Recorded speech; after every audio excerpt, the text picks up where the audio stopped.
Dear learner, in the previous lecture, I discussed about types of innovation and I discussed about disruptive innovation. And one of the professors who gave the idea of disruptive innovation, I mentioned in the previous lecture, was late Professor Clayton Christensen of Harvard Business School. He also wrote the book, Disrupting Class. He looked at education, educational institutions from the lens of disruptive innovation.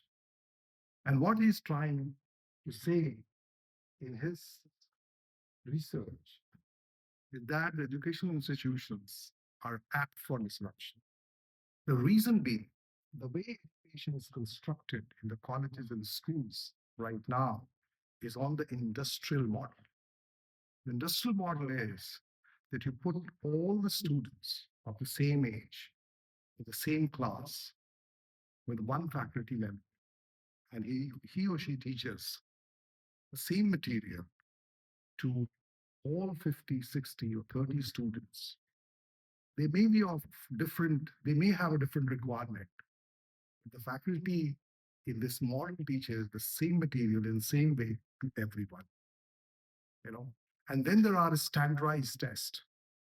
You want to qualify for civil services, you have to go for a standardized test. You want to go for IIT, you want to go for engineering, medical, across the world, there are standardized tests.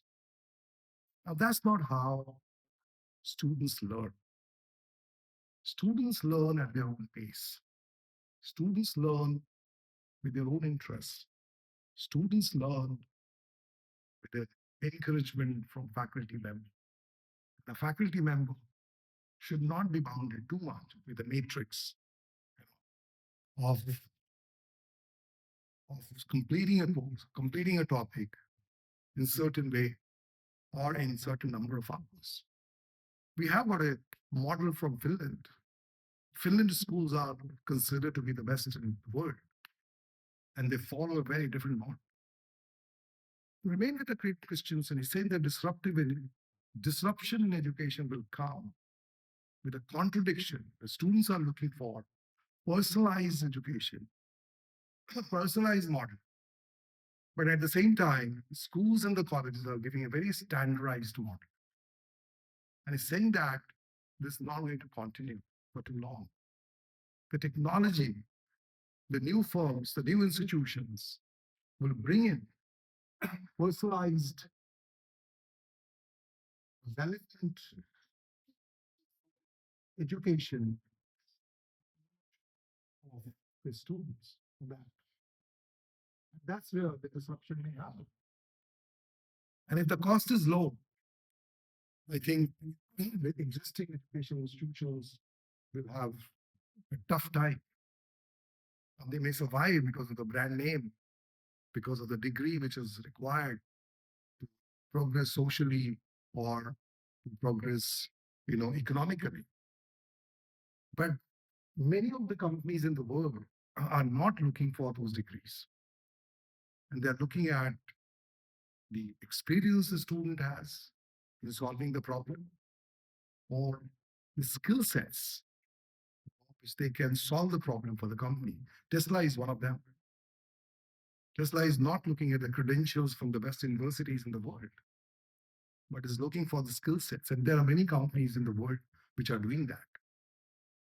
If this is the change which the industry is going to have, the education is going to get for disruption. And all educational institutions, from school to colleges, they need to look at this disruption very seriously. And that's why our belief is that these institutions, on the previous lecture, I also mentioned, from Coursera to Khan Academy, to Swayam to edX, to many edtech firms, the private firms, the Upgrad, and many other firms, they may be looking smaller right now, but they are going to get bigger. And with the help of AI, they will be far more personalized and at much lower cost. The kind of business model we follow, and it's going to disrupt a whole number of institutions if they do not incorporate, a lot of these things The idea of disruption is in all industry, we borrow from the management, we borrow from the business. The idea that the small firms with imperfect technology, firms with imperfect business model, not in the periphery, not in the mainstream, but at the periphery. And they slowly start building the critical mass, and the customers shift their preference from the mainstream companies or mainstream institutions to these firms. And that's where another disruption will happen. You can very well argue that what will happen to the regulatory bodies. See, for example, in Finland, the education is not about the grades. The faculty members can define, there's a lot of freedom for faculty members or teachers. The students have got option to opt for national level matriculation examination. They can they can opt for till ninth class. The education is mandatory, but after ninth class they can go into different path. They can choose their different path. So there's absolutely no pressure on student for that. The disruption is a real. It's coming from technology. It's coming from the cost. The cost of higher education is increasing. The cost of schools is also increasing, and it's becoming increasing. The parents will ask, society will ask question, what value are you giving to students?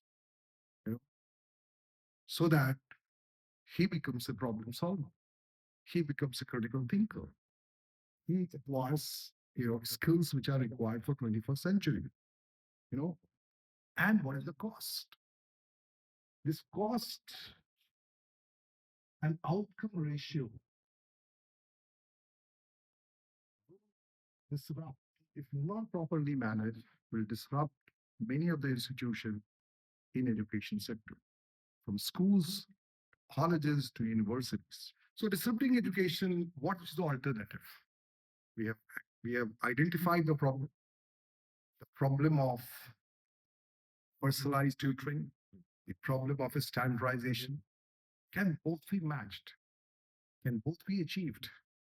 I think it looks like so. Many of the institutions around the world, they are experimenting with that. And the technologies are going to bring help. AI is going to transform the whole education sector and giving the personalized tutoring. I urge all of you to go and, as a faculty or as a learner, to go and register with Khan Amigo and look at the way Khan Amigo AI tutor is helping a student or helping you to solve the problem. There are other AI models also. Perplexity is another, which gives you answer with citations and references. So you know that answer is coming from a credible source. It's not coming from a not so credible source. So students will have access to material, and they will be also taught by these tutors with their level of learning which they have in a very personalized way. At the same time, the face-to-face education has got a lot of value. The value comes from action-oriented teaching. Students need to solve the problem, understand that the problems are interrelated. The subjects may be different, but the problems are interrelated. If you look at pollution, you can look at pollution from air pollution, from the physics, from climate, from biology, from business, from social perspective, from many perspectives. Then you come up with an answer. You can from agriculture perspective, you look from the water. So the problem can be solved from its problems are interrelated and problems can be solved with the help of knowledge from different sources. And this is where the face-to-face education has got a lot of value. But the issue is that can institutions change? Can we go beyond the lecture method? Can we go beyond the teaching the basic concepts. When you also tell, Professor Clayton Christensen says, online or AI or any kind of a model is only for the most motivated students. If the students are not motivated enough, this online model may not work fully. So there's a contradiction. But students' motivation can come from personalized learning. I learn at my own pace. I learn, clarify my doubts. I learn when nobody is judging me and the machine does not judge you. I learn when I'm being encouraged and nurtured by faculty. I learn when I go to class and part of the team which solves the problem. The learning takes place that. And I think the alternative is to overcome this disruption in education is to combine both personalized tutoring, personalized learning with the standardization and with action oriented and problem solving education. If that is there, I think we will be teaching our students, you know, in the skill sets which are required for the 21st century. And educational institutions have to understand disruption which is happening and how to incorporate the new things in our existing model or to reinvent the model, you know, and come up with a relevant solution for for students. Why it's important? To give you an analogy from the business, people shift their preference if they don't find value in what you offer, in your product or service. With examples like Kodak, Encyclopedia Britannica,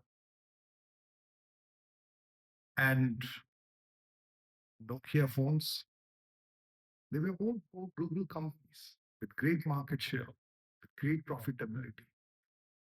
But when something changed outside their company and the product did not give the relevance to the customers, the customer shifted their preference. People shifted from Encyclopedia Britannica to Wikipedia, to Google, now to the AI, to chatbot. Nobody is referring, nobody is buying Encyclopedia Britannica.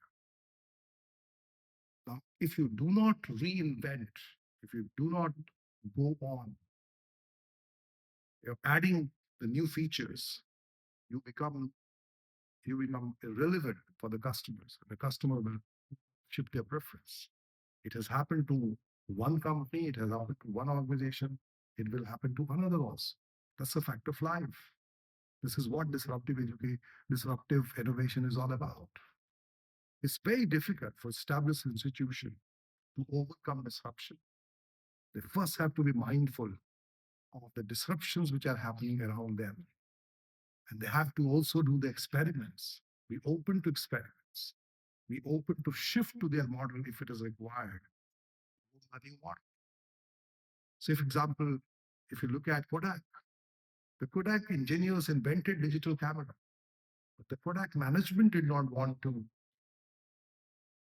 to junk their existing model of producing films and processing films where they used to make a lot of money. And at the end, what happened, the digital camera was imperfect initially, not so great.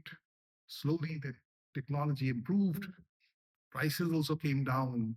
And today, you hardly see Kodak film as a part of photography. And Kodak went for the bankruptcy. And there are many examples for that. The same can be applied to the educational institutions.